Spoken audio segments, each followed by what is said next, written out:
Here we go. We are on.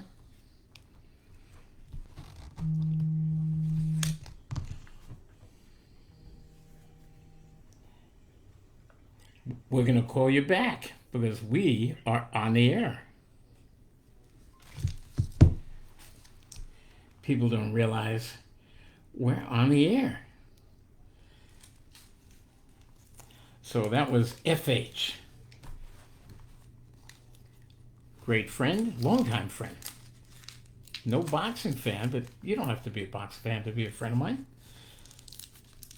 Although you guys are like me, you're fight geeks. Welcome to another edition of Randy's Ringside. As we get going into Randy's Ringside, I will tell you that Randy's Ringside is brought to you every night by Popeye's Clam Bar in Bethpage, Long Island, New York, and by Jackson Hall in East Islip, New York, and also by Viore Clothes, which comes in a large variety of men's and women's fashions, and it's basically sportswear for men and women.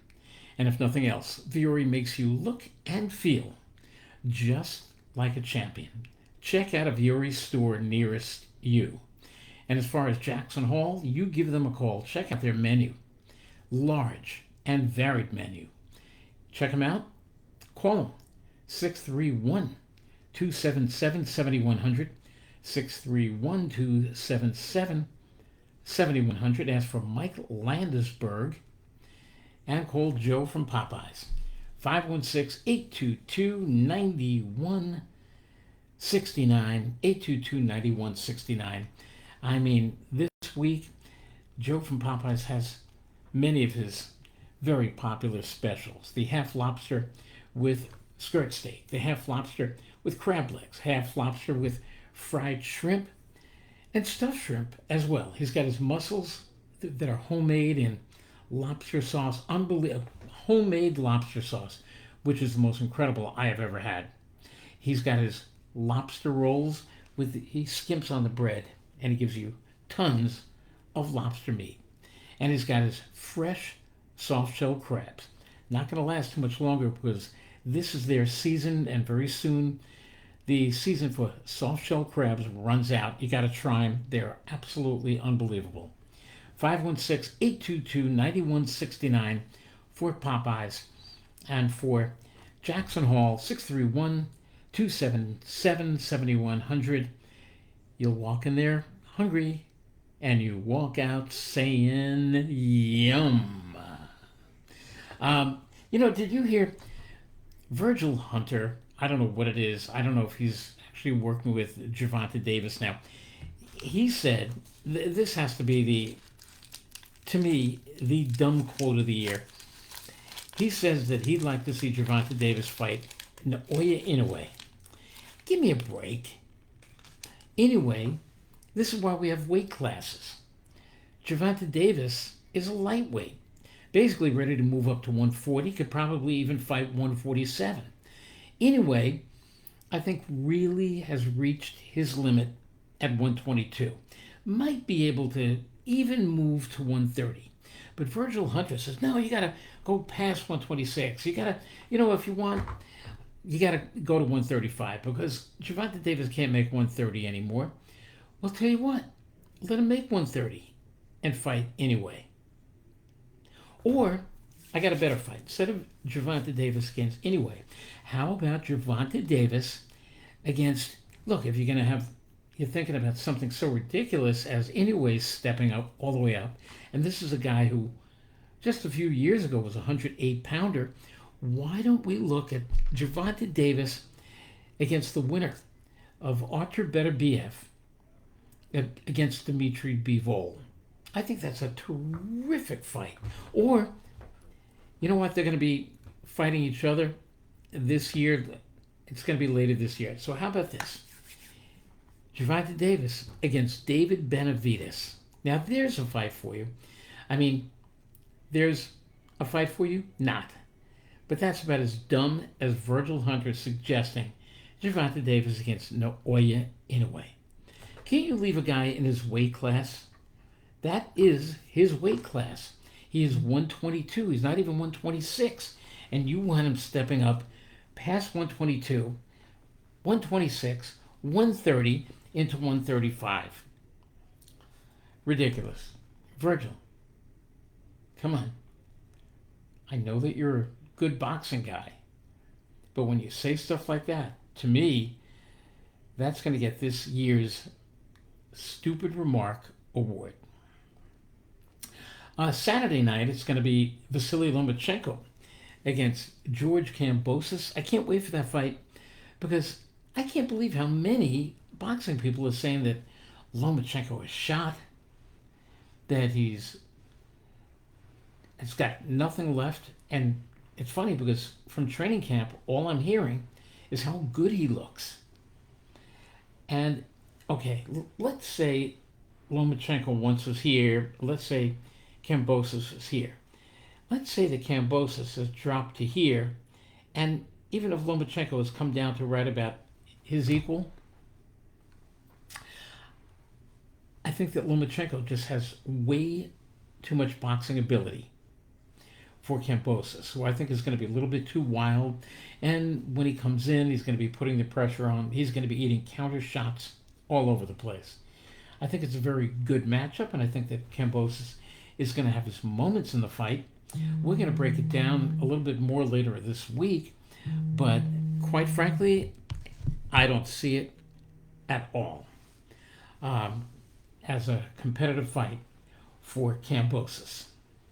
I think it's going to be Lomachenko all the way. And again, we'll break it down for you later this week. I want to get back to talking about, I think, one of the most meaningful stories in boxing right now, and that's the resignation of New York State Executive Director Kim the Stumbler Sumbler.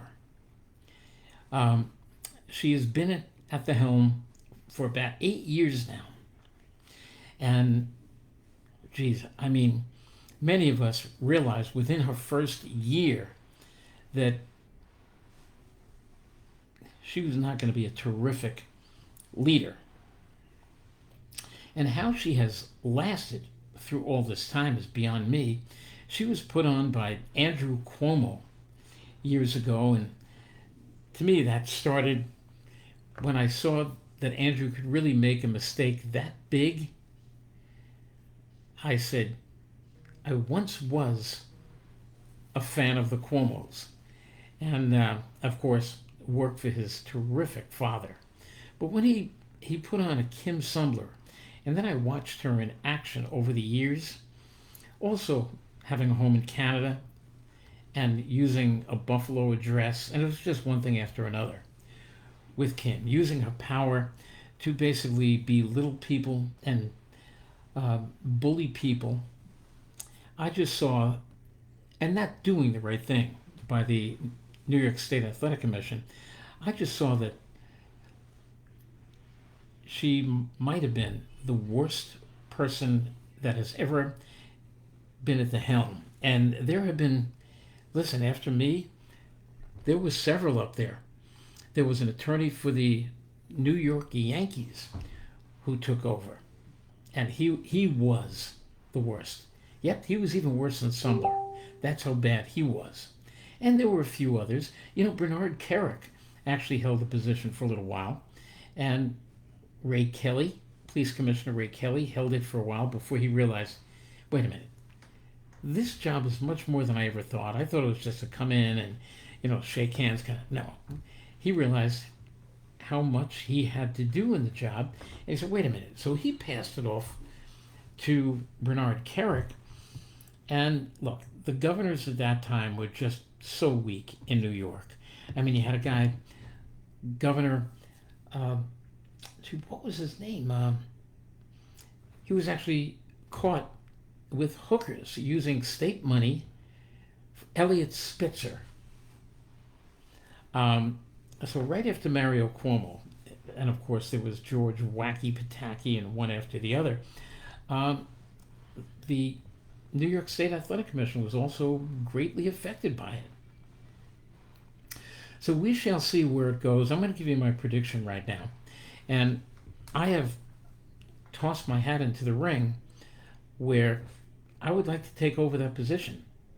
I'd like to take over my old position, and they call it executive director now. Back in my day, it was chairman of the New York State Athletic Commission. And they had a couple of real good ones come in. One of them being Ron Scott Stevens, who finally, when he retired, moved to the left coast where he became an outstanding judge and is one of the best judges in the country. But aside from that, there were some who were just strictly political appointees. I'll give you guys a few shout outs here, which I love doing. We got Paul Driscoll from up in Toronto, Canada. We got Hall of Famer Don McGuire jumping aboard over here. Hey, Don, I hope all is well. Hope it's well with all you guys. Al Lobianco. Al, outstanding referee. He remains as referee in New York. Al, you should apply for the job as head of the New York State Athletic Commission with your boss. I don't know if you heard about it, but I think the talk is all over that the Stumbler has resigned.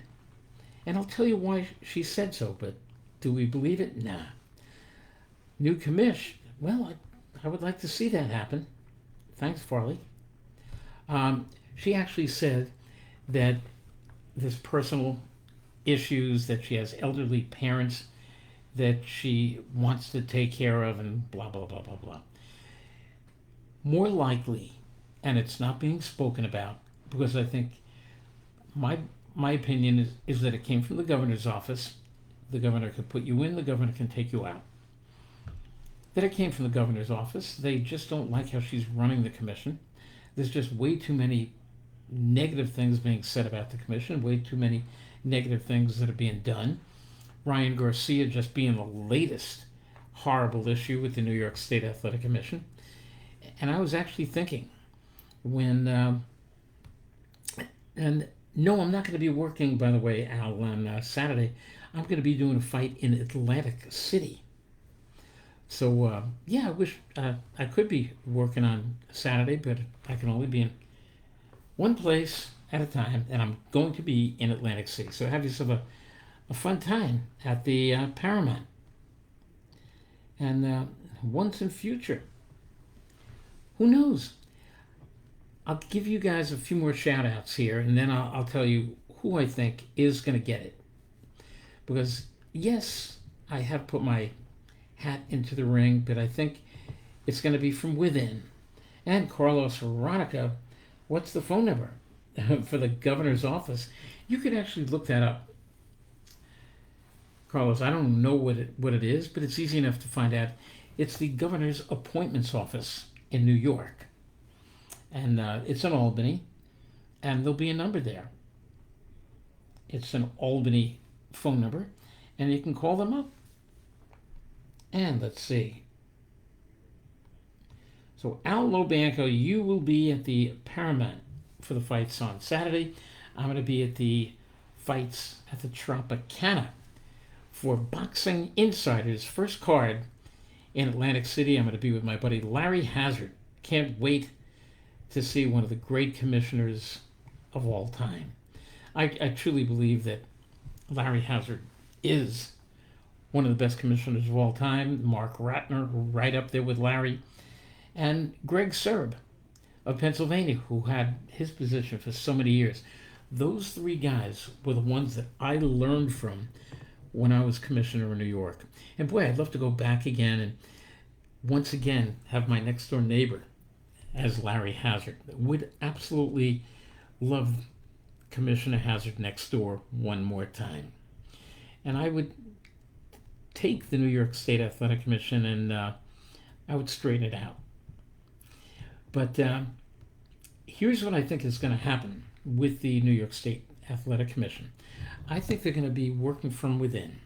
Now, from what I've heard, that is going to be their director of boxing, Matt DeLaglio.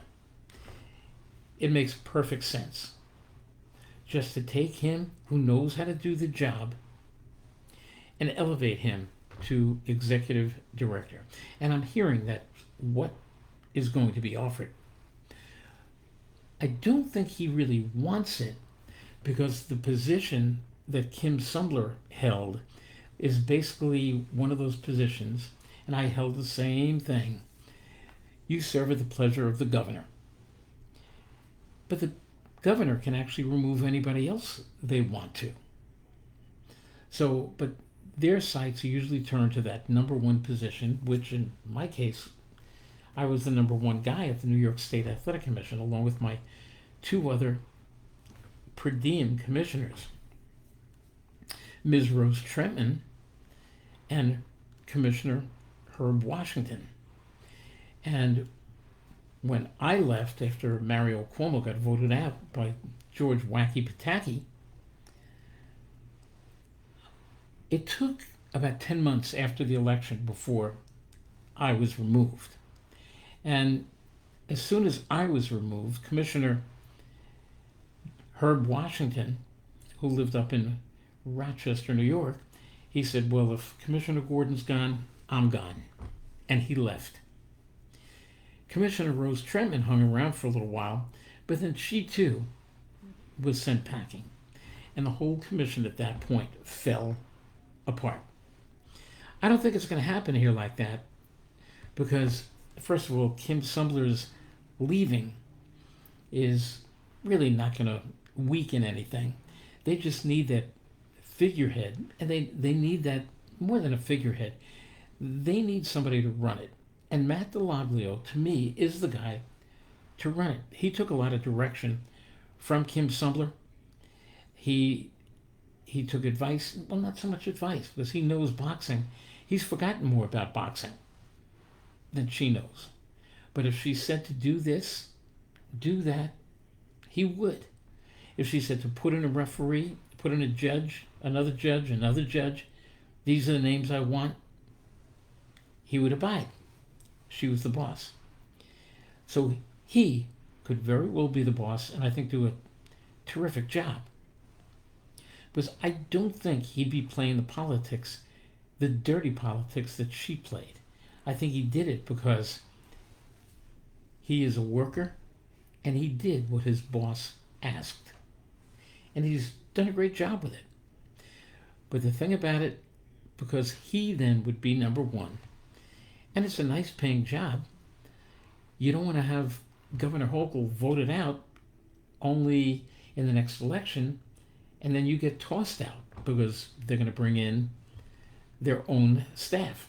But the fact is, not all governors do that. As a matter of fact, Governor Hochul, when she came aboard, didn't make any changes to the New York State Athletic Commission and very few other agencies as well. So it doesn't mean that once Hochul is out, the staff is going to change, especially at number one at the New York State Athletic Commission.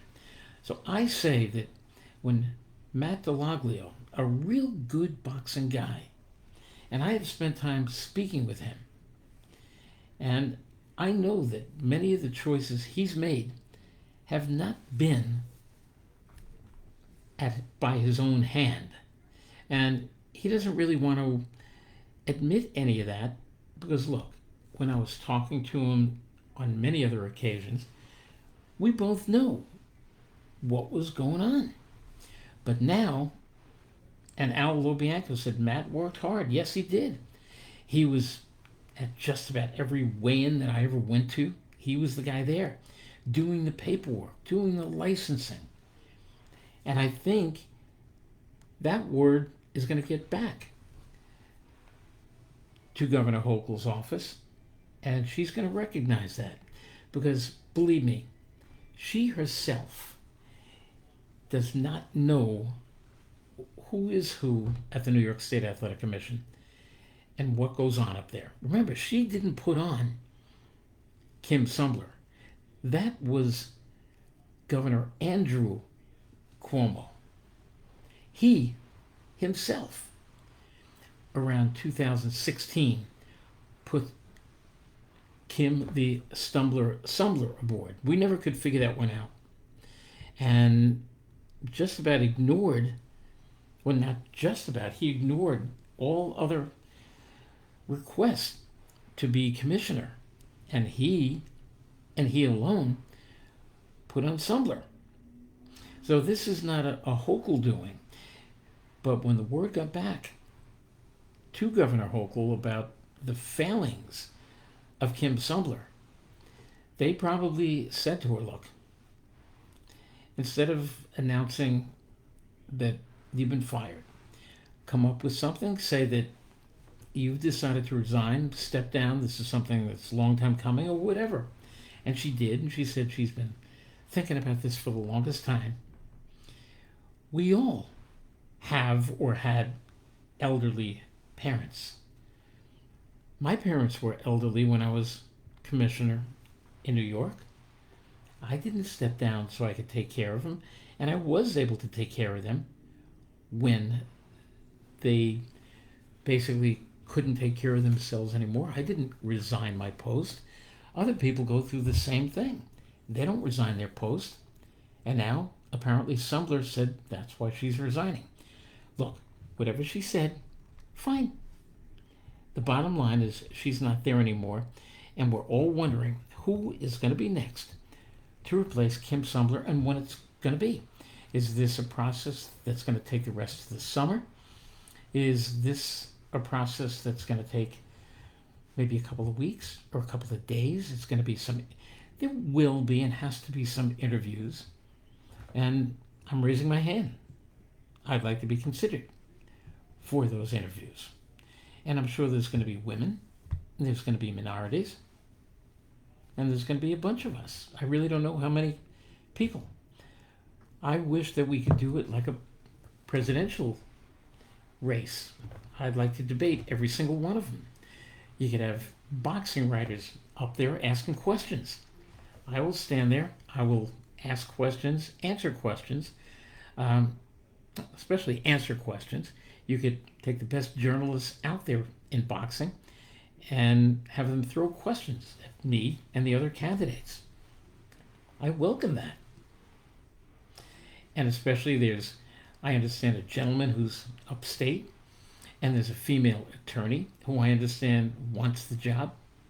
A female attorney. I don't know what she knows about boxing or who she is.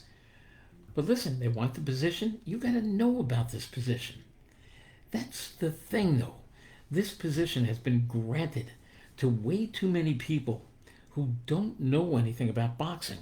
And I can't even think of this guy's name, who was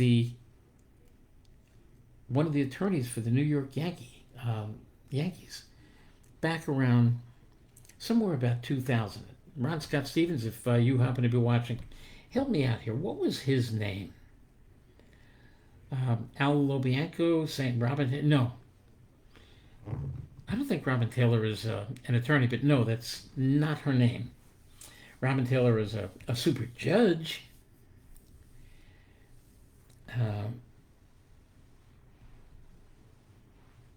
And Al, I'll just give you some advice here, as an active referee,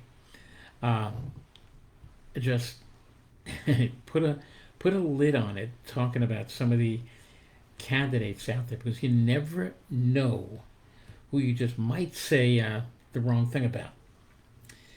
Like back in the day with Michael Katz. I'm not sure what that referred to, but I know that when I left, Michael Katz, he wanted the position of boxing commissioner. Michael Katz was an outstanding writer. Michael Katz could have never succeeded in the position of commissioner of boxing. Never. He had to stick to writing about boxing, not administrating it.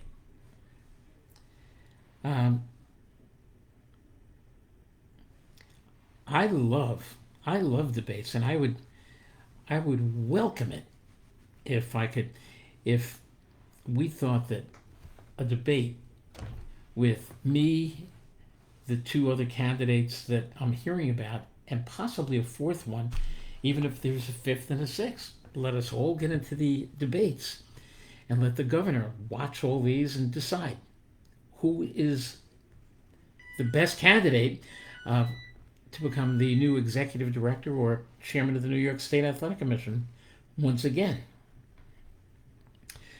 Let's see, Carlos Veronica, what name are we trying to figure out?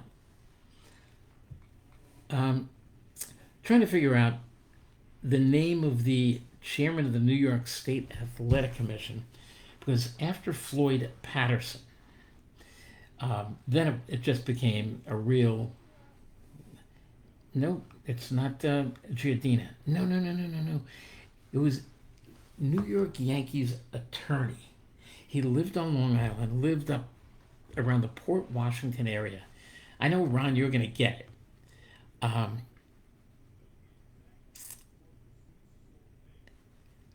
this is it's pounding on my head here. As soon as I see his name, he was absolutely just. This guy was truly a guy who didn't know a fish hook from a left hook. Ron Scott Stevens, as I told you, got it. It was Mel Southard. And Big Georgie Ward, the pillar of strength with Bobby Orlando at the New York State Athletic Commission. You know, if I came in and I brought a broom with me and I just was sweeping people out, I would just sweep right around George and right around Bobby Orlando. And there would be some others who had to take a walk. But George, I got to tell you, I would take you and Bobby Orlando to lunch and I'd say, sit down with me. Let's see what's going on here. I would take two of the very best in the country, and that's you and Bobby. And I would sit down with you guys, and we would talk. And we would actually have a good time at this breakfast, which would turn into lunch, which would turn into dinner. And we would rebuild that commission to the best commission in the country. Mel Southard is the answer. Definitely, definitely the worst commissioner ever put on. He was chairman of the New York State Athletic Commission, and when I tell you awful, I mean, he was beyond awful. I gotta, you're getting a like on that one. Clean out the office. Carlos Veronica from the Windy City, you're gonna be my right-hand man. Don McGuire, I would like to come to your induction. Don, you come to my induction every time you're here on Randy's Ringside. That's how much I'm honored that you jump on with me. And who else we got here? I would have been in a lot of pain trying to think of who that name was when you came up with Mel Southard. And I'm going, no, it's not Anthony. And then boom, right away, Mel Southard. That's how bad he was. I forgot his name until I saw it again. And I wonder how, Don McGuire, you mentioned Michael Katz. I was up in Canastota when he was inducted into the International Boxing Hall of Fame. And I ended my career at the New York State Athletic Commission not speaking to Michael because he was writing things that just weren't true. He was making up stuff. And I left very angry at him. But the years went by and, hey, things change. And he got inducted into the International Boxing Hall of Fame. And then I was staying over at the Days Inn where he was staying. And we walked down the hall and we passed each other. He kind of looked the other way. I said, Michael? And he, oh, hi, Randy. It's like the halls are this big. You couldn't miss seeing me. I couldn't miss seeing him. I said, Michael, I'm really excited that you've gotten in, and I'm here to say congratulations. And he just looked at me. He said, you mean that? I said, I mean that. I said, Michael, you really deserve it. Did you bust my chops? You did. But forget about that. You're in the Hall of Fame now. I'm a guy who read you long before I became commissioner in New York. And we became friends until we weren't, until you wrote things that were just not right.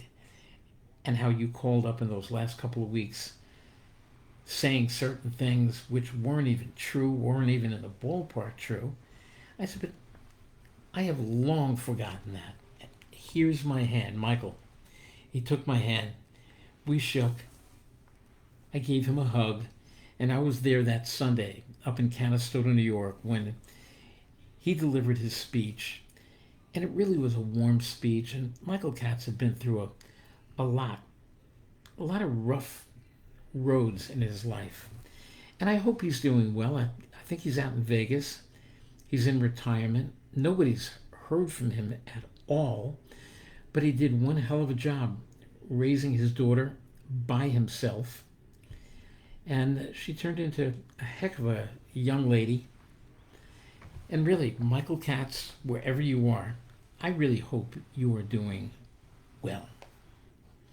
So we will continue to watch a couple of different stories, one on this personal level, where the New York State Athletic Commission is going, whether it's going to be Matt DeLoglio. Some people swear it's going to be him.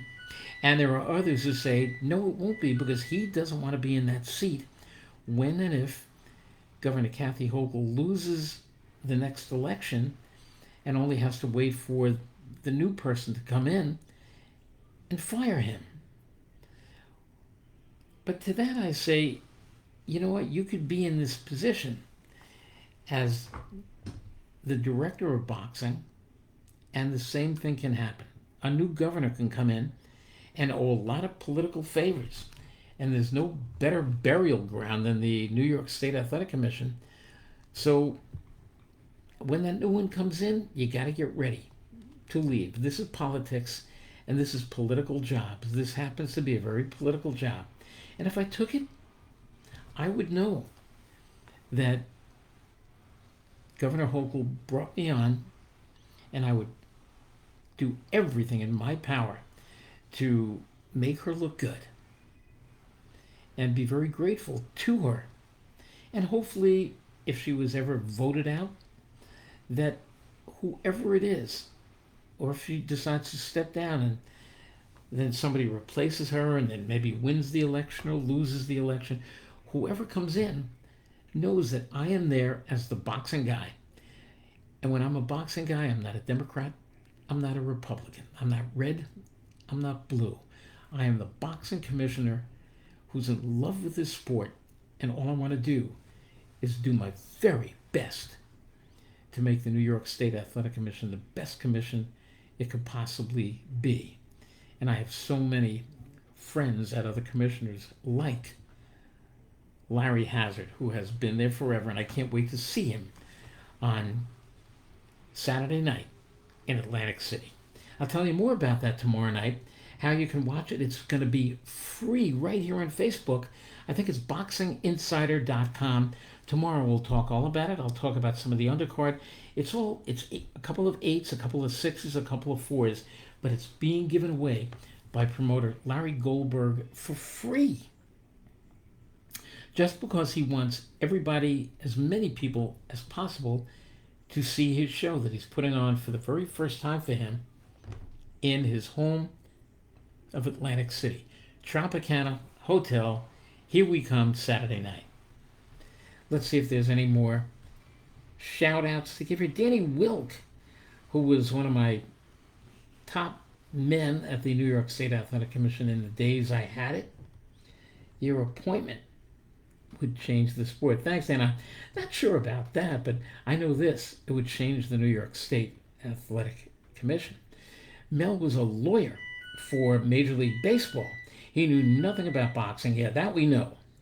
And he relied on Bob Duffy to run the commission.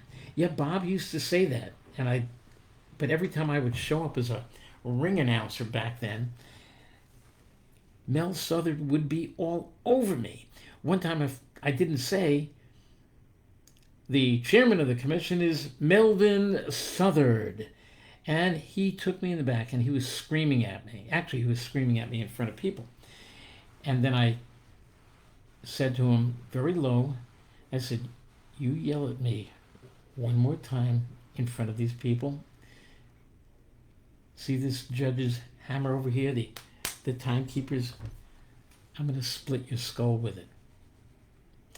He never again yelled at me. He was just awful, though, and I asked Duffy, can you please do something with this guy? Uh, yeah, Mel, wherever you are there, or, probably there, um, you were pretty bad. Bob, you were the best. Rest in peace. And who else we got here? Carlos Veronica, ready to become my right hand man from the windy city of Chicago, Illinois. Gonna move here. Would love it. See, commissions need guys like you, Carlos. Everybody, I got a lot of homework to do for my fight on Saturday night. So, Georgie Ward, I'll be in touch with you. I'll be in touch with Bobby Orlando, and we'll see what happens. Maybe tomorrow we'll bring even more news.